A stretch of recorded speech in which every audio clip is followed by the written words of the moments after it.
Welcome to Boardroom Bites at 9. Our topic is the why, what, and how of making innovation work in the organization of the future. And our speaker this morning is Henra Mayer. Henra, welcome and thank you for joining us. Henra is going to take us through this wonderful topic, and she's going to cover, what innovation is, why it's something that's sometimes hard to achieve, and how to kickstart that in your innovation. Henra is the CEO of Innocentrix, an innovation company that helps clients bring innovation to life. She lectures, she's part of the ISO Innovation Management Standard teams, and she does a lot of publications in this space and has done a lot of work as well, I think, in the industry. So, Henra, we're very thankful for you joining us this morning and to share with us your tips and knowledge. So I'm going to give you remote control now, and I will hand over to you, and I'll see everyone again during the Q&A. Thank you very much. Good morning, everybody. It's such a privilege to be here with you this morning. I know there were so many places that you could be this morning, and of everything that you could do, you chose to be with us. So I really feel privileged, and I'm looking forward to talk to you.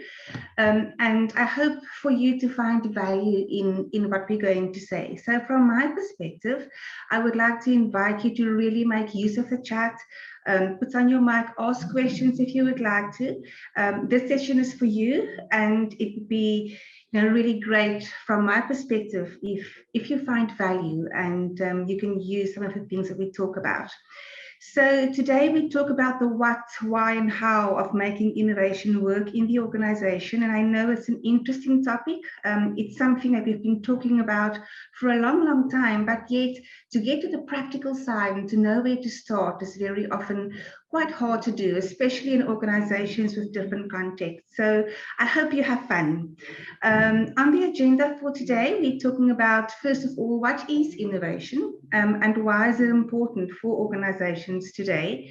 We're then going to look a little bit at mistakes leaders make. This is based on an article I wrote, and I'm sure the links will be shared with you where you can find some more information. But all of that, again, is based on what I see in organizations. So when we go in and we speak to large organizations, to smaller organizations, these are the things that we pick up that's really, coming in between them and their innovation success. So we'll spend some time on that. And then we're going to talk about how to kickstart innovation. So I'm looking forward to share with you what I've learned over the years. Innovation has really been a passion for quite a long time. And as you've heard, I'm CEO at Innocentrix, working with organizations almost every day, but I'm also involved with the Future Shapers. I don't know if you've heard about them. They're a company, a community of innovation authors and experts and people in the space. They're based in London, so I'm their chief editor as well. So always busy, getting our hands dirty and trying to see how we can make innovation work best for everybody. So I think before we start, I would like to show you a short video clip, and my screen is not at the moment moving forward. So let's just see if I do that, if it works. There we go.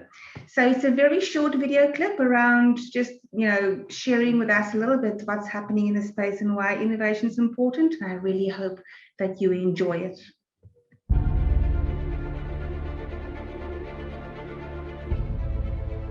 Once upon a time, business as usual was often good enough. No more. Where we are going, good enough is dead. In a world where everything is connected, where everything is equally excellent, where performance is reaching perfection, there's only one space left to innovate in: you. Right now, you are a central point in the raging tornado of change fueled by digitization, mobilization, augmentation, disintermediation, automation. Well, the list goes on.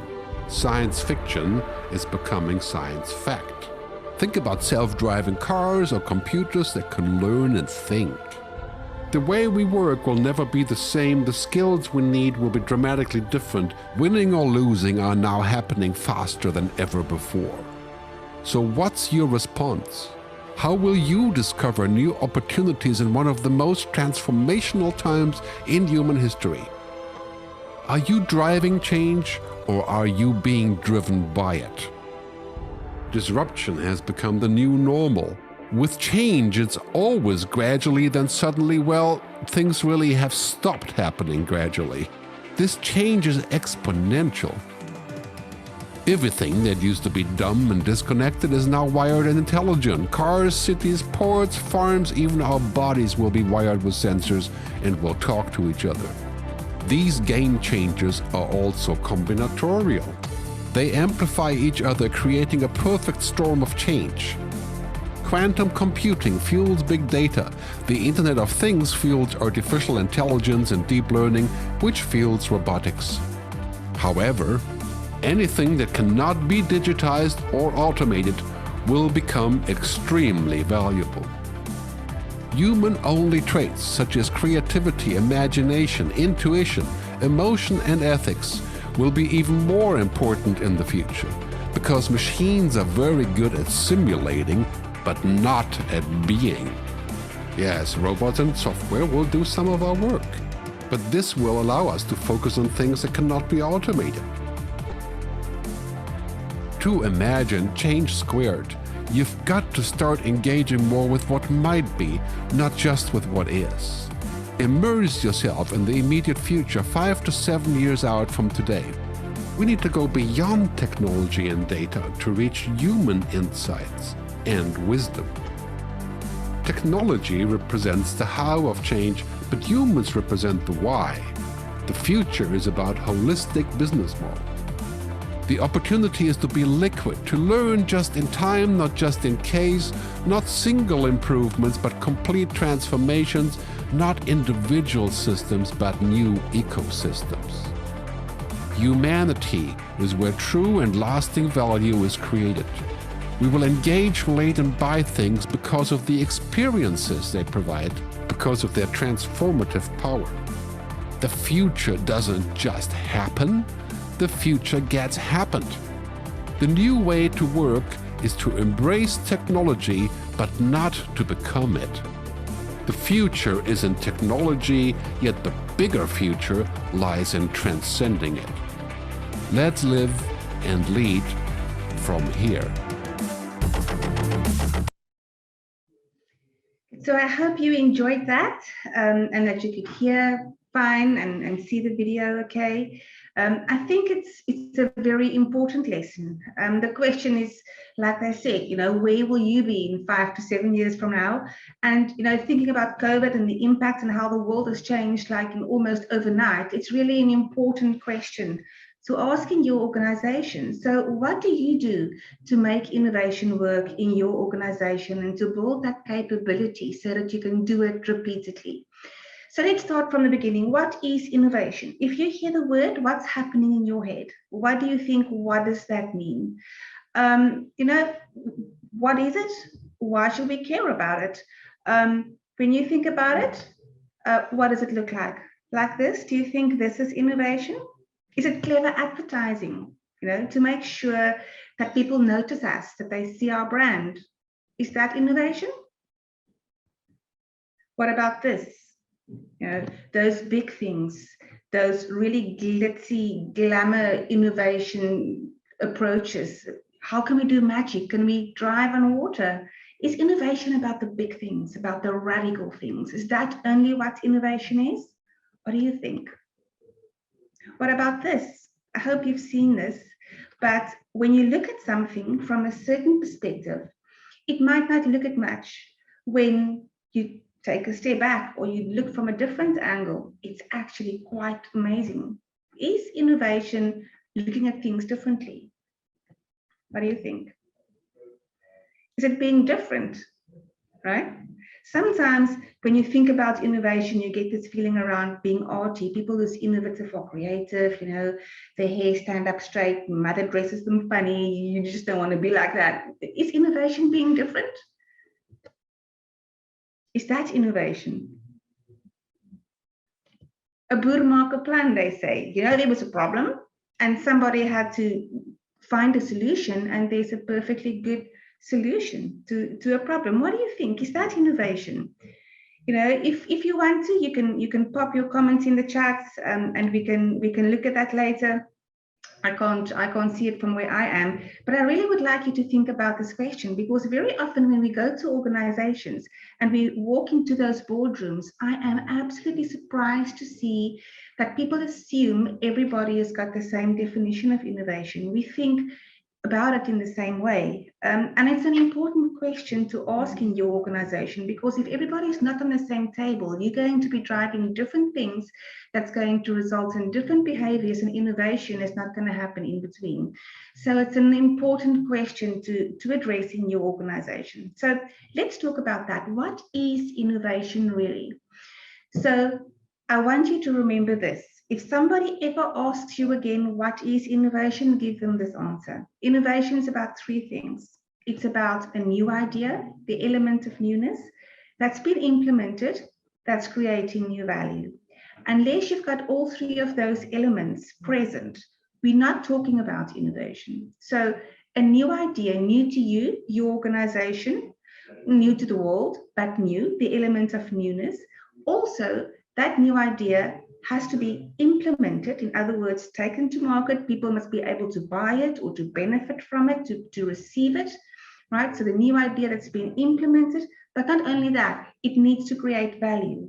In other words, that intention that you had for the innovation, be it bigger market share, or whatever that might be it service delivery, if you're a public sector organization, that value needs to be delivered. So all three things need to be present for something to qualify as an innovation. A new idea that's been implemented in the market that is creating new value. When all three of those things are present, we are talking about innovation.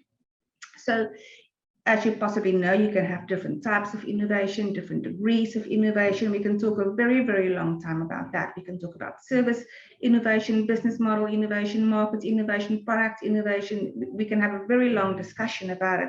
It depends on where your focus is as an organization. But also think about the difference between innovation and creativity. So let me ask you this. If you do brainstorming in your boardroom, are you being innovative? Thinking about our definition that I just shared. Is that innovation? Or what is the difference between innovation and creativity? What do you think? Considering our example of what innovation is.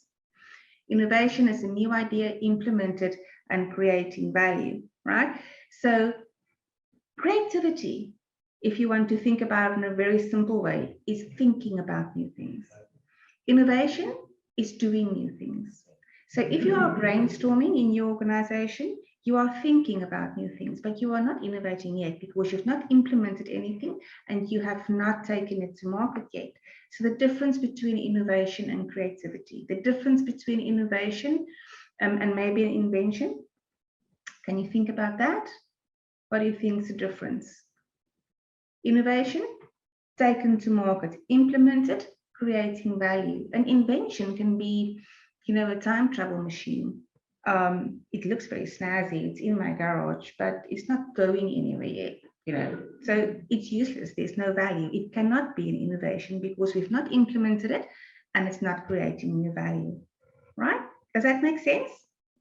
So if that is innovation, and we know it's needed for organizations, why is it important? Why must we have this conversation? So I think you can think about a couple of answers. We need to change. We need to create new services and products. We need to remain competitive as organizations. We want to have work that's interesting. We want to participate towards goals. For all of those reasons, innovation is important for progress, right? For solving the country's problems. But why else as well? Why do we think it's important to do something about innovation and to build that capability in our organizations? So I just want to share with you at a very high level. As you heard, I'm part of the ISO 56000. That's the new innovation management standards global team. We've had lots of meetings last week. They make me work really hard. We're writing case studies that we want to use with some of these standards to show how to use it in an organization. But the interesting thing is, these standards are already in place. There's 8 of them. that's in various stages of development. And if you look at this table, you can see the ones that's published and the ones that's still under development. We also have got the fundamentals and vocabulary standard. It's actually just a document that's helping us to say, this is how we define innovation. These are the fundamentals of innovation in organizations. And that's how we can talk about it. So I think it's great progress, because once and for all, we can start really having conversations and all, be a bit more on the same page, because innovation can be, all over. And it's very interesting how all of this is coming together. There's 50 countries working on this from various parts of the world: Japan, Sweden, Canada, America, South Africa. I'm representing South Africa. All over the world, people are working together in bringing the standards to life. Now, I never bothered with standards before they talked about innovation management standards. And to me, it always feels like this boring thing, I need to tick a couple of boxes. Nobody really cares. It's just a tick box exercise. It's how you implement it, and that you never know how it's going. But, we can have those conversations. But for me, I think the standards are really important, because if we look at the general innovation management standard 56,000, that possibly will be published in about 2 to 3 years from now. That is when you will be able to actually get organizations to adhere to requirements and to demonstrate that. You can also already certify against some of these standards. You can't be forced to do it. It's just guiding documentation at this point in time. But these things are already in place, and it is coming. So for an organization to understand how to manage innovation in its organization, and to do that well, you'll be able to really show other people, your investors, your ecosystem, that you are managing innovation well, according to a global standard. So it's a very interesting discussion to have. There's lots of information about this. You'll find it on our website. Just a general Google search will really help you to understand this a bit better.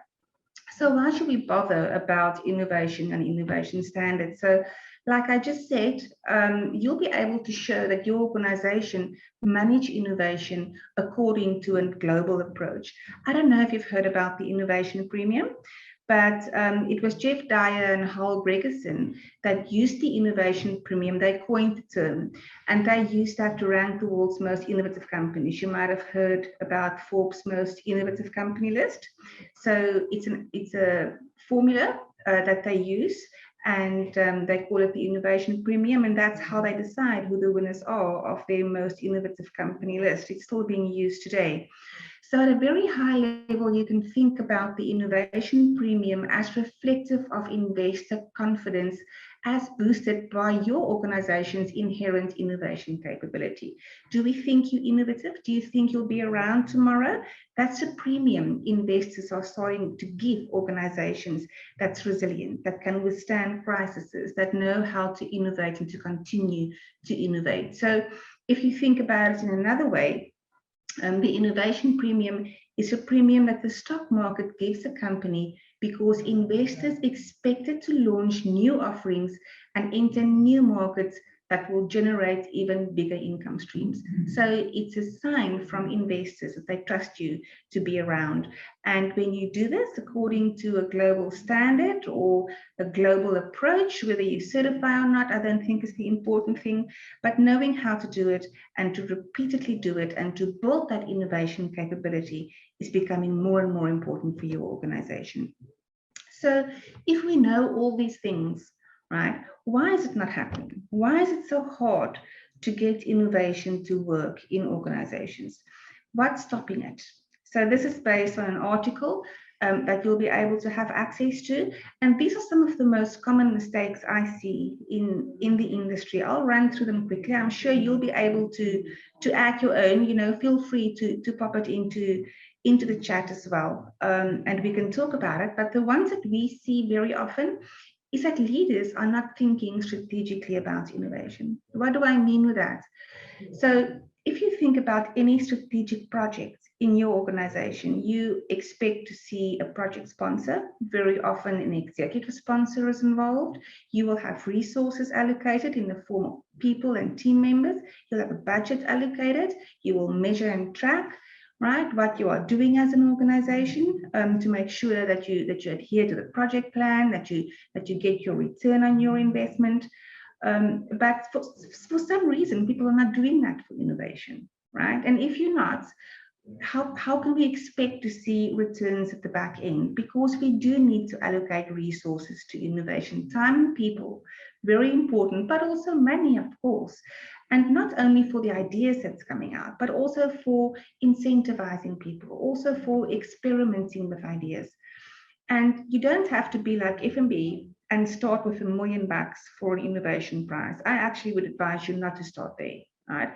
Start somewhere with whatever works in your specific context. And if you look at the trends and how innovation incentivization is going these days, it's not about money. There's various ways in which you can make that work. What about killer phrases and beliefs? Which ones do you use in your organization? We've done this before. Well, that's not going to work. The market's not right. The timing is not right, right? Those killer phrases very often stop ideas before they even could be born. So it's a very, very, big killer in organizations around innovation. Also assuming everyone's on the same page, right? If we as an organization, if the CEO goes out and says, listen, guys, we had our boss parade, right? We're back. We need to start innovating in the organization. So let's just get onto it. Tell me what's happening and what the results are, how you're doing. Let's move this forward. First of all, nobody knows what innovation means. Remember our first conversation earlier on, what is innovation? When we have 10 leaders around the table, it's not uncommon to find that 6 of them think of innovation in different ways. So we're not on the same page. We don't know what to do. The infrastructure and stuff is not there. The budget's not there. It's really not going to work. In terms of training, we assume that we take a group of people and we put them in a room and we tell them, you are our innovation team, go innovate. And we don't train them. Not only on tools and techniques, how do you brainstorm effectively, design thinking, de Bono techniques, those are important conversations. People need to know how to use those tools, but also, in terms of how innovation work, understanding it from a leadership perspective. Do we understand the standards in terms of what we need to consider in our organization? Do we know how to facilitate and support innovation in our organizations? Those type of conversations need to happen, and that type of training also needs to get attention. Very often abusing veto powers and setting bad examples. The leader or the leadership team in the organization saying we need to innovate and we need to give time to it, but they don't do it themselves. They don't fund ideas when it comes up. They don't hear people when they give them good ideas. Right, that's bad example setting, and it's going to kill innovation before it goes anywhere. If innovation starts somewhere, it starts with the leaders. If leaders are not going to do something about it, if they talk but they don't do, innovation will not go anywhere. So it's very, very important to have our leaders understand the imperative, to actually show them how to facilitate innovation, to make sure that we've got the structures and the processes in place that's really supporting innovation and not killing it, right? Not creating a conducive culture. So again, we can have very smart infrastructure and systems and technologies for innovation. If our people don't care, and if there's nothing in it for them, nothing's going to happen, because it's not about the systems, it's about the people. Do they understand? Do they know where to go? Do they have support? Have they been trained? Your people is your strongest asset in terms of innovation. Very often what we find, people are really interested. They want their voices heard, but getting that culture to be conducive and to build that culture for innovation does not happen overnight, and it's something that you need to give attention to. Also, in terms of measurement and return on investment, for my sins, I'm doing a PhD at the moment in terms of the ROI for innovation and how we can make sure that we get a better ROI for innovation in organizations. But if we don't track, right, how do we know we're doing the right thing? How do we know we're building an innovation capability? How do we know we're spending our money where we should? So it's a very important component. It can get very messy and very complicated. Ask me, we in the team in ISO, and from a country perspective, it's very, very hard to get that specific, item really communicated and sorted so that it makes sense and that people can actually use it and that it's useful. You don't have to start with a whole bag full of measurements and metrics that you're carrying around. Just a couple, just a few, but start somewhere and measure in terms of your progress. And then obviously often playing ostrich, right? We've got our head in the sand, we talk, but there's no walk. We say we can do something, but we don't because we're killing fires. The budget's going somewhere else. We're just trying to keep the lights on. And it's quite hard and quite ironic, because if we don't pay attention to innovation today, when it's already not going well, then at the times when it's going to be needed, we're going to have no capability in moving that forward. So research has shown that the organizations that actually hunker down during a crisis, spending time on innovation, that they outperform their competitors with about 15 to 20% in the market in the years that follow. So there are articles I've written around that as well. So if you do want access to some of these articles, just make contact and I don't mind sharing with you at all. Right, those are some of the most common mistakes that we see innovation leaders make. So where do we start, right? How do we kickstart innovation? So there's various ways, and I think for every organization, it will be different depending on your context. So don't try and copycat what you see in the market, because it doesn't mean that it will work the same with you. But there's general approaches that all of us can take. So what I want to share with you are the 6 drivers of innovation value, and where it comes from is from the Innovation League. Now, the Innovation League is an innovation competition that we've been running for the past 6 years. It's in the 7th year this year. We actually will launch it quite soon. If you want to participate, you're welcome. There's no fee for participation. The good thing about it is we've changed the instrument this year, so every organization that participates gets a brief report in terms of what they look like against the innovation standards. So we've used the standards and the main pillars of the innovation standards to help you give just a high-level idea in terms of what you look like and what you should give attention to in terms of strengths and weaknesses for the innovation standards. And you're welcome to participate in that as well. But this 6 drivers that I'm sharing with you is derived from lessons learned from the Innovation League, where we look at those companies that's winning, what are they doing well, and what make them stand out. So this is the answer. This is what we found. Just take a sip there. So the drivers for innovation value that we could deduct from the research and from the Innovation League up to now, and it was based on another instrument that was designed by INSEAD University in France before. So this year is the first time that it will talk to the standards. But what we've seen is that's all about leadership enablement. It's about process and infrastructure for innovation. It's about tracking your return on investment, knowing where your money goes and how successful you are. It's about measuring innovation. It's also about innovation culture and skills development, like I just said. It's very much about external networks and linkages. So open innovation, I don't know if you've heard about it. It's another term that we can get into, but how do we bring our external ecosystems, our partners, our clients, experts in industry, now global resources and expertise, how do we bring that into our innovation efforts? If you can do that well, your innovation will absolutely be at a different level in terms of output. And then also continuous learning loops. That just means whatever we're doing, right, we need to learn from that and feed that back into our innovation program so that we can use that as a learning and get better going forward. So those 6 drivers is where you need to focus innovation efforts and get it right. If you do these things right, then innovation success almost follows automatically. And these are things that organizations are doing that's winning in the Innovation League. Leadership enablement, do they know what innovation is, how it works, how we can facilitate it, what needs to be funded, and how we organize around that. Process and infrastructure, if somebody has an idea, where do they go with it? Right? Does it go in the top drawer and then we forget and then nobody hears about it again? How do you capture that collective intelligence in your organization to make sure that we get the ideas from our people and that we actually implement it? So process and infrastructure refers to all of those things that you use to make innovation happen. Your innovation system, capturing ideas, managing people, rooms, tools, all of those things.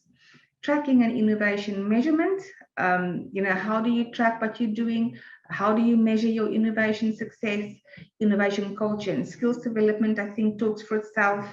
How do you build that culture? What type of skills do you develop to make sure that innovation works? I've seen research a couple of years ago where they said, we know that about 85% of new projects fail. And very often they fail because we put the teams in a room and we don't show them how to work and train them in terms of how to move to the next stages with innovation. And that's got a lot to do with the high failure rate.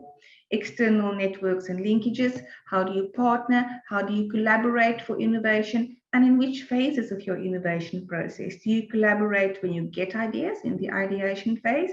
Do you collaborate when you create that business case or when you develop the product to go to market, right? How do you make that work? And then continuous learning loops. How do we learn from all these things and feed it back? So I hope it's not overwhelming, that it feels like, wow, we can never get that right. It's not that complicated. Innovation is not rocket science. It's just thinking about things and starting small. If that's one thing I can say today, you don't have to build Rome in a day. You need to think about innovation. You need to be serious about innovation, and you just need to start somewhere. And all of these things follow. But these drivers are what helps you to be successful at innovation. So how do we get on the winning path? This is based on a template that I have created that you can use to start with innovation in your organization. In that template, I've also talked about tools, resources, type of questions that you can ask, and we'll share that in a webinar that we're going to do soon. But in essence, to get on the winning path and to kickstart innovation in your organization, first of all, get leaders involved, speak to people, explain why this is important, and then get them on board in terms of driving innovation in your organization. That's what needs to happen first. If that's not happening, you're really going to have an uphill battle. So start with leaders, having those conversations, develop that business case for innovation, do that short-term strategy for innovation. Don't spend 6 months and do something like this that's going to take another year to just read through and get towards implementation. Get to a strategy quickly. A roadmap is even better. Get leaders involved and start talking about that. Then identifying barriers, very important. What are those things that stops innovation in your organization?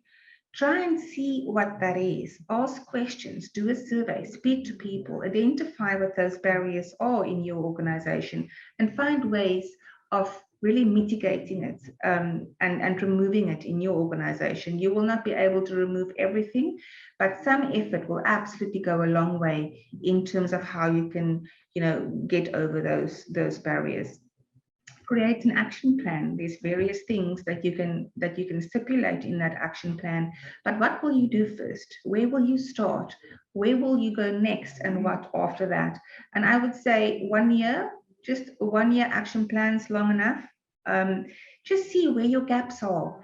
How you can start. And there's various ways to do that. You can start running challenges, ask people questions. Challenges just refers to linking ideation or ideas that you want the people to give you in the organization to a strategic issue. What's the thing that's keeping you awake at night as an organization? Ask your people to help you solve that. We call that a challenge. Run it for 6 weeks, which just means ask people to submit ideas, evaluate those ideas, shortlist the best ones, and take it then from there. Various ways in which you can start with innovation in the organization. And then Impact on culture, we touched on that as well. What does your culture look like? What can you do first? How can you get people involved? How can you get them excited about innovation? And it's more than stress balls and Smarties and pads, you know, innovation presents and pads and t-shirts. All those things help, but you need to tie that to a real good approach in terms of how we're going to move our innovation culture forward, how we're going to communicate that people understand this very well. Take action, just make sure you get to the take action part, do something, and then repeat and sustain. Just do that again and again and again. And that's a very, very good way for you to just get out of the blocks and start doing something. Speak to your leaders, get them involved, know your context, create a plan, and then just do it from there going forward. If you want information on a template that underlines this, you're welcome to write me an email as well. So I think in essence, that's me. We are having an innovation webinar that we're doing on the 17th of November. I have arranged for quite a substantial discount for anybody from this group who is involved. We're going to talk about these things and more. The interesting thing is that I'm going to have Jannie van Zyl, who's an Innovation League winner for a couple of years, not every year, but they do quite well in the Innovation League. And he's the innovation executive at Vodacom. And I've asked him to come on board as well and to just speak to people in terms of sharing those lessons that he knew he wished he knew before he started the innovation program at Vodacom. So he also will be involved. It will be on 17 November, just for a couple of hours, not too much time. If you are interested, we can share that innovation with you as well. So I have talked a lot. I would love to hear from you. This is one of my favorite slides. It's from Lewis Carroll from Alice Through the Looking Glass. And I don't know if you're familiar with Alice in Wonderland, but this is from the scene where she's running like mad, right? And she's getting tired and she's turning and she's saying to the Red Queen, you know, she doesn't know how it works or what's happening because she's running as hard as she can and she's not moving forward at all. And the Queen looks at her and says, well, you know, well, Alice said first, in her country, when she runs fast, at least she gets somewhere. And the Queen said, that's a slow sort of country. Yeah. She said, here, you see, it takes all the running you can do to keep in the same place. If you want to get somewhere else, you must run at least twice as fast. And I think if I look at that, that quote, then we might be in Wonderland as well, right? So everything is going so fast. So from my side, thank you so much. Thank you so much for listening, for being here, for spending your time with me. It was so wonderful being here with you this morning.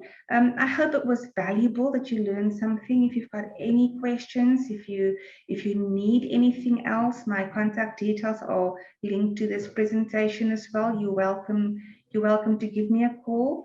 And I'll stay behind as well if you want me to have more discussions or answer more questions. So please, any questions, I would love to answer them. Thank you very much. Thank you, Henra. So if you've got questions, you can put it in the Q&A or you can raise your hand and I'll unmute your speaker, your mic, and then you can ask a question live. I see Paku has his hand up already. So Paku, I'm going to allow you to talk. So if you can just unmute and you can ask your question. Good morning. Can you hear me? Good morning. Yes, we can hear you. Thank you very much. Your presentation has psyched me up and it crisscrosses among things that we sometimes see but not understanding. Now, please comment on my comment. Can innovation also come to the stage where, okay, in business, you do business because you want to meet the gap. And then you can do that through franchising and you combine the two. Can we say at the stage where you see that you are muddled up, competition is high, and then you try and tweak things so that you build competitive advantage and implement can we also call that innovation? Thank you. Yes, thank you very much for the question. And I think this is one of the first conversations we're having when you start getting involved in innovation, how people define it and how they think about it. And from my perspective, remember our definition. If you're doing something new and you're taking it to market and it's creating value, you are innovating. So possibly a bad example, but still an example. If you think about a township who didn't have a tap before, right? A lot of people would say that is not innovation, and I possibly would agree. But if you think about at a granular level, that tap was not there before. It now is there, and it is driving tremendous value for people in that community. For that community, that is an innovation. So innovation can mean various things. The discussion that we've had is talking about corporate innovation, possibly building an innovation portfolio in the organization, tracking that and see what gets implemented. But if you do something, if you franchise, and you bring people together and that franchise starts to drive new value for your organization, you are bringing innovation into the fray for your company.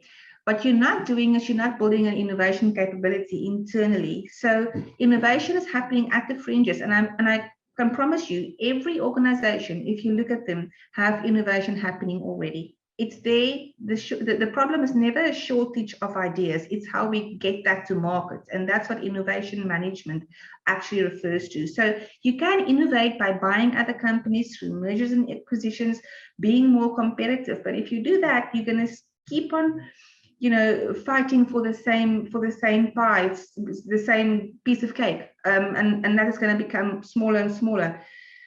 Go and do yourself a favor and Google value innovation. Morborn and Kim, that's written that. Blue Ocean Strategy, you must have heard about it, right? Value innovation talks to the tools and techniques we use as an organization to innovate so that what we do doesn't matter because we're making our competitors irrelevant, right? So yes, that is innovation. To answer your question, but you need to think about how am I building inside my organization a repeatable capability to continue to innovate every day going forward, so that we build that innovation premium, that our investors can trust us, that we will grow into the future because we know how to continuously innovate. I hope that answers your question. Thank you. Thank you. Thanks, Paku. Alison, you've also got your hand raised. If you can unmute. Morning, and thank you. Very interesting presentation. My question is more along the lines of the societal impact of innovation, and particularly in relation to artificial intelligence. So as we are likely to introduce more AI, the knock-on effect can probably, in my view at the moment, be that it's going to take away jobs. So what is your view on that, and what can we do to ensure that we make that employment grows in the face of artificial intelligence? I think it's a very important question because there's a lot of conversations like that happening in the market at the moment. It's artificial intelligence, various other things as well, climate change, and these big problems that we see in the world. And from my perspective, being passionate about innovation, I always think that innovation must be used to solve those big problems, and especially our social issues in the world, in the country, specifically here in South Africa. And I'm now need to stop myself because I will go off on the innovation index and how we're sliding on the index and how most of that has got to do with our basic stuff that's not in place. But from an artificial intelligence perspective, I absolutely think it's important. It's a very important conversation, and it's linked to responsibility of the human race and how we move that forward. Just to tell you that what I'm seeing at the ISO conversations that we're having, there are various people who really specializes and are very serious about social innovation and the impact of that on society. And it's becoming a very, very big topic. So it's something that's being addressed at the standard level already. And a lot of the conversations, I know that we've had meetings where most of the meeting was dedicated to that specific topic. So Alison, I agree with you, and I can see that it's something that we need to, take cognizance of, be aware of, and manage going forward. It's a responsibility of each and every one of us in terms of what we do with innovation and how we take care of the planet, right? So it won't help for us to make more money and nothing is left. None of us will make it to the other side.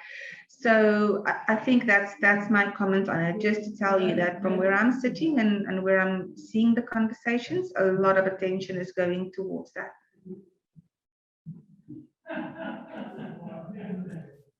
Thank you, Henra. I hope that answers your question, Alison.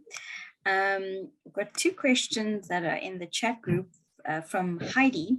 How can a small startup company use your process knowing where, knowing there are the restraints? That's a good question, and this can take us into a debate that's a very prominent debate in the innovation space in terms of, who innovates better, the large organization because they've got more resources, or the small organization because they're more nimble. So it's almost dinosaur versus mouse, but the mouse, can do things quicker while a dinosaur takes a while to move. So I don't want anybody to think that innovation is only for large organizations or medium organizations, because the standards are actually, and I didn't even want to talk about the standards as much, but it's just, happening in my head because that's where I hear the global conversations.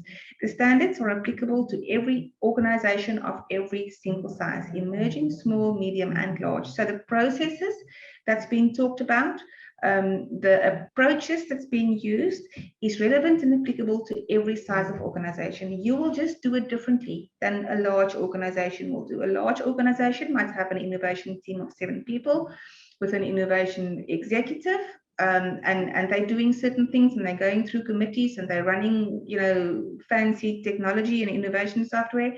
Whereas in a smaller organization, you will have a similar process of getting ideas, evaluating them, and implementing in the market. You just won't have a team of 7 people with the executive and so forth. You will just do it in your context in terms of how it works. So the way is just for you to figure out how to manage those processes and to make sure that you continuously build that capability in your organization. So it's applicable to every size of organization, and yes, absolutely, in small organizations as well.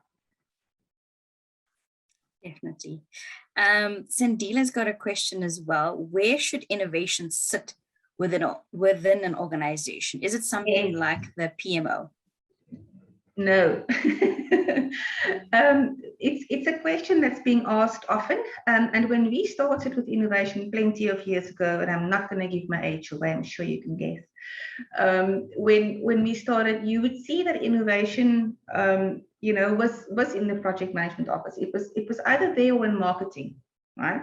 And when we do that, it's almost like innovation becomes the job of the project management office, or it's marketing's job, right? Or it's the R&D. Very often, R&D with research and development. Innovation sits there. The researchers must make it work. No, innovation is everybody's business. Again, it depends on your organization's context. If you're going to cordon it off in a small area, chances are people are going to start associated with that. The best thing for innovation to be at, or the best place, is as close as possible to the CEO's office, right? Close as possible, direct line of communication, authority, right next to the CEO. You can appoint an innovation manager or an executive, and that person can be responsible for strategy. We see that very often as well. But innovation and the people responsible for innovation, which you do need to make responsible for innovation, if I can just say that, somebody must bear that responsibility. But innovation is not their job. It is their job to facilitate it and to make sure that it works in the organization. It's everybody in the organization's responsibility to come up with ideas, to think how we're going to move this forward. Innovation in your organization exists for the sole reason to make your strategy so. It's the vehicle that's moving you into the future. It's that thing that you use to achieve your goals. If you don't create that link with innovation in your organization, it's going to continuously drift in marketing and nobody's going to care about it. So as close as possible to the CEO's office. I think that's 100%, Henra. If I look at the IOD, you know, we try to create a culture within each of the departments and teams. If I look at my teams, everyone, you know, they must bring ideas. They bring ideas. It's part of our culture. How do you improve your process? How do you improve your life of work yourself? So what can we do to make your work even easier? And you start there, and it just ripples into bigger things and bigger ideas. So I think that culture aspect is also so important. You know, no idea is a bad idea. If you've got an idea, and if it sells to your manager or exec, then go ahead and do it. You know, try it out. If it works, it works. So I think, you know, other advice I can give is innovation needs to be whatever you decide which approach. Remember, if you're brainstorming, you're not innovative. You're possibly just having fun and eating Smarties. You know, that I see often. We playing with stress balls, we're doing things, but when you do innovation, you need to be transparent about what you're doing. Everybody needs to know how you got this idea. If somebody gets rewarded, everybody needs to know what happened, what the criteria was, why this person got rewarded. Be transparent, be open, be clear, communicate and support, right? Then innovation will work. You can't have it, you know, in a small dark room. And we've seen this about, what, 14 years ago, if not longer, when innovation started. What we saw, especially at the banks, were that they had these offices in towers, you know, the ivory towers at the top. You couldn't get there. You couldn't make an appointment with anybody to see these people who was responsible for innovation, because they were rock stars, right? They were heroes. And you get these big consulting teams coming in. You know, I say being a consultant, but you get these big consulting teams coming in, and you're not allowed to speak to them because they're going to figure it out. And there's this secret team that's going to make things work. There's various ways in to do it. It might be one of those ways, but that is taking innovation away from the people who actually need to contribute to understand the customer on the ground, who needs to be involved in those discussions. So innovation is not exclusive. There's various ways in which you can do it. And I know I say it all the time because there are, but you know, make sure you get your people involved. Make sure they have a voice, because I promise you they want to contribute. And make sure that you manage that in a transparent, open and fair way so that people trust you and the process. And then your innovation capability will start growing. Thank you. And I think what you mentioned earlier also so important is that you have to have someone responsible, I think, for, you know, at least pushing the innovation or giving that oversight. Otherwise, it does get forgotten. Yeah. If there's no one person responsible, it completely gets forgotten. And I don't know what you think about, you know, adding on to staff KPIs, you know, an innovation line as well, so that you're also encouraging them to do something in a year. Yes, that is a topic that we can talk about a lot as well, because we see that in organizations. Now you need to apply your mind, because if you go and you add a KPI just that says everybody needs to come up with a new idea every quarter or a new idea every month, nobody's going to care about it. And unless we get to the time where we now need to, you know, track the metrics. Now we all sit there, oh, I need to get an idea. Let me just think, come up. Okay, let's have some chicken in the canteen menu instead of beef, you know? So that is not metrics that's going to drive the right behavior. So whatever you do for innovation, whether it be reward, measurement, and planning your things going forward, always consider the type of behavior that you want to encourage. What behavior do I want people to display? And that is where you put your reward. That is where you put your metrics, so that that behavior gets displayed. Not people, you know, just trying to come up with things because there needs to be something, you know, in this personal assessment, in this performance assessment, and then it becomes just a whole load of rubbish and hogwash, and people just laugh about innovation because it's so silly, you know. That's some great insights. There's one last question that's here for you, Henra. It's from Natalia. What approach do you, Henra, take to come up with innovation ideas? What do I use? So From our perspective, what we see being happened or being used in organization and how the world is working at this point in time, there's an innovation process, and that's a story that Vodacom will also share with you. There's a process of getting ideas, evaluating those ideas, get it in, and then shortlisting. That is automated these days. It involves gamification, it involves innovation reward, it's short sessions, sprints in between. So that's a way in which you can do it. I know the word hackathon is very popular out there at this point in time to making innovation work. I don't know if you've heard, if you're familiar with hackathon. I expect you to be, or maybe not. You can maybe tell me if I need to explain what the term means. But a lot of organizations do that, including Vodacom. It's one way in which you can do innovation. Run competitions in terms of getting ideas, but there's a lot of things you need to consider as far as that's concerned. So the process, I think, needs to be open, easy to administer, and well thought through in terms of how I get from idea to shortlisted ideas and then to market. My approach would be to run innovation challenges. We call it challenge-based innovation. I mentioned that earlier on, to just link a question for ideas to a strategic challenge and ask people to come up with ideas, shortlist, find the best one, implement that, and do that again. Hackathons is where we bring people together over a certain period of time. We give them a challenge, we give them the stuff to do it, and we ask them to solve problems on the spot, right? You can underline that with technology as well. You don't always need to start with a technology, although there's various free ones available. And I've researched it. There's possibly close to 180 innovation systems. It's mad. It's mad, the type of technologies you can get to help you to innovate better, but you need to know how it works and what you need in your own innovation maturity as well in an organization. You don't need to start there. Thank you, Henra. I think this is such a huge topic that we probably could go on forever and ever, and there's so much of information to share and so many little pockets to understand. There isn't any more questions at this time that I've seen. If anyone does have anything, you can put it in the chat box now. We're going to end in a few minutes. Alternatively, you'll see now on your screen, here's Henra's details. You can connect with her on LinkedIn, and here's her email address as well. So you're welcome to get in touch with her if you've got any further questions or you want to unpack anything that she's mentioned at today's session further. And we will send out in that thank you email a recording of the webinar, as well as the presentation slides, links to the articles that was mentioned, as well as the course details that Henra mentioned as well as on the 17th, that she's been kind enough to offer a discount to the IOD members. So thank you so much for that. So we'll send you all of those details for how you can book for that course. I saw there was somebody that did inquire about that in the chat group.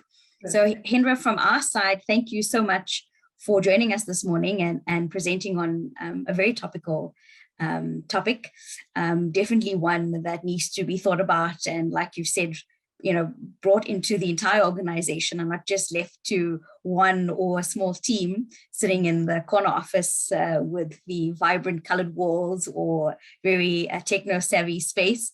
It is definitely something I think that needs to trickle down right to the bottom staff. And for our members that joined us today, thank you for joining Boardroom Bites at 9 for the year. This is actually our last one for the season, and we'll be back again in Feb next year. But we do still have our other events every Wednesday for November. And since it is coming up to Christmas, I decided it will be a Christmas themed webinar event. So I hope you like some of the Christmas songs this morning, and we look forward to seeing you all again in the new year.